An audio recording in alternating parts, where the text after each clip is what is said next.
last night on The Golden Bachelor. So how you feeling about us?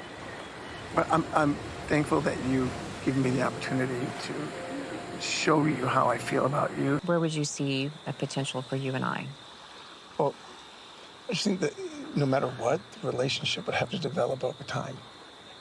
It would. There's still moving parts, right? So who knows? Yes, Yusa. Go, girl, give us nothing. Well, everyone, here we are. It's Fantasy Suite Week on The Golden Bachelor, and I, for one, am going... Wow, I can't believe it. And I say that with the exact same level of enthusiasm and excitement as Mel. Truly, this man is one of the most bachelors ever. Cause normally, at this point in the season, you're waiting in anticipation, wondering who's going to be getting engaged and who's going to be getting heartbroken. But I don't know, this time, I just can't shake the feeling that no matter who Mel chooses, it's all going to end up the same way. Be it Peg, be it Cindy, be it anyone in the cast who's already been sent home, I'm not sure anyone here is getting married to Mel. And none of them were going to work. But hey, prove me wrong, Mel. And I mean, even Jesse Palmer's over here going... You don't have to be in love with someone to tell them how you feel about them. Yeah, Yeah, like, come on, Mel. Give us something.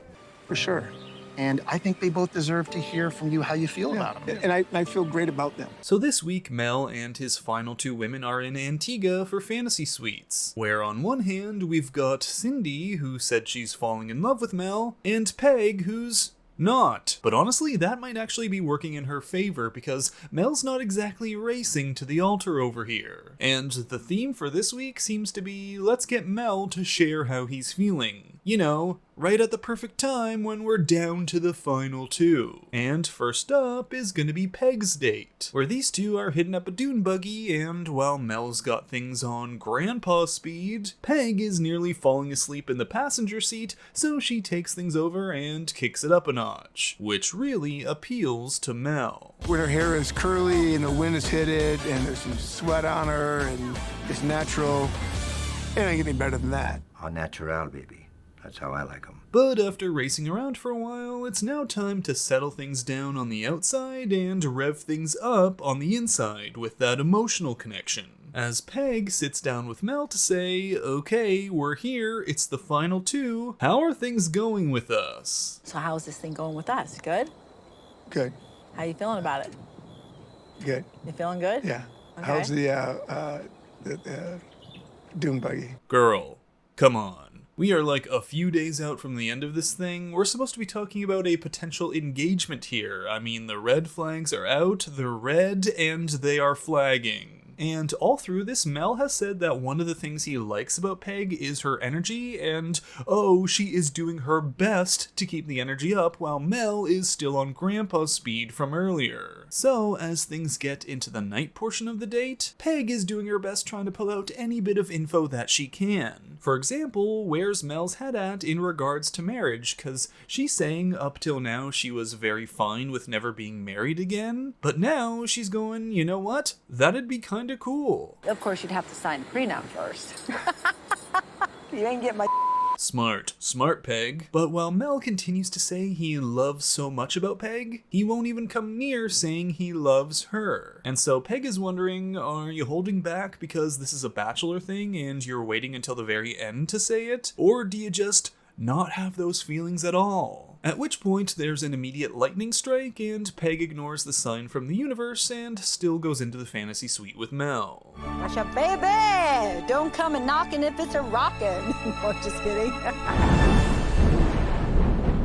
So things then proceed into the next morning and these two are all hush-hush about what went down. But Peg seems to indicate that Mel at least let his guard down behind closed doors, and at this point I'll say, if Mel's gonna be choosing anyone at the end of this, I think it should be Peg. I mean, do they scream being madly in love? Not really, but the vibes here are more vibey than they are with Cindy, who by the way I think is doing all the right bachelor things. She's diving in, she said she's falling in love with Mel, she's marking off all the bachelor checklists that contestants need to do when they're on the path to getting that final rose. However, I don't know if these two are on the same page. Plus, Mel seems to want this fun, adventurous kind of person. So much so, he's even taking out Cindy on a stingray adventure date because he wants to see how she does outside of her comfort zone. But once they get there, it turns turns out that Mel is the one who needs comforting. As Cindy's going, yeah, I've done this before, and she's already like 4 stingrays deep, while Mel is still dipping his pinky toe into the edge of the water. Let him touch you. Don't kick him or anything. You're not touching him? I respect that. I respect that. Yeah, bro's giving as much to these stingrays as he is to these final 2 women. Like, this is some crazy parallel metaphor for these two's relationship, with Cindy diving into the deep end, right into the middle of it all, while Mel's just standing alone off to the side. So one in a lifetime opportunity, buddy. I can imagine. Eventually, Cindy encourages Mel to at least touch one, which he admires about her, but as things head into the night portion of the date, the main thing Cindy really wants Mel to touch is her heart, and if you were thinking something else, get your mind out of the gutter. But really, Cindy is just hoping for some sort of reassurance here, some sort of sign that he's on the same page as her, or getting close. And so, she asks Mel, but he just repeats the same sort of lines he always has, that it's a difficult position to be in, and he can't say anything when there's still another person in the picture. So, once more, Cindy presses, saying, alright, putting aside the other person, focusing just on me, how do you feel about me? I just think that no matter what, the relationship would have to develop over time. It would. There's still moving parts, right? So who knows? So yeah, Cindy is just more confused. Like, she's going, don't you have questions for me at this point? Don't you want to share more with me? This is the finish line, Mel. All the while Mel keeps going, it's difficult, it just takes time. So you knew when you agreed to be the Golden Bachelor that this ended in a proposal. Thank you! No, it didn't. It wasn't. You're searching for a partner. That's what it is, right? And if there's the partners at the end of the journey, there it is.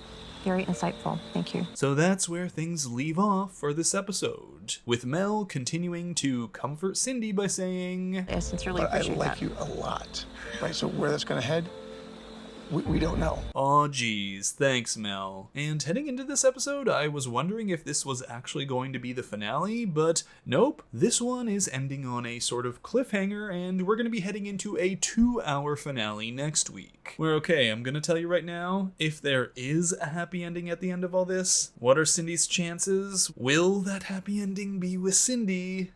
We don't know. So that's it for this recap of The Golden Bachelor Week 6 and Fantasy Suites. Thanks for watching, and if you enjoyed the video, make sure to give it a like, comment your thoughts down below, and subscribe to the channel for more content. And until next time, Bachelor Fantake out. So how's this thing going with us? Good? Good. How you feeling about it? Good. You feeling good? Yeah. Okay. How's the dune buggy?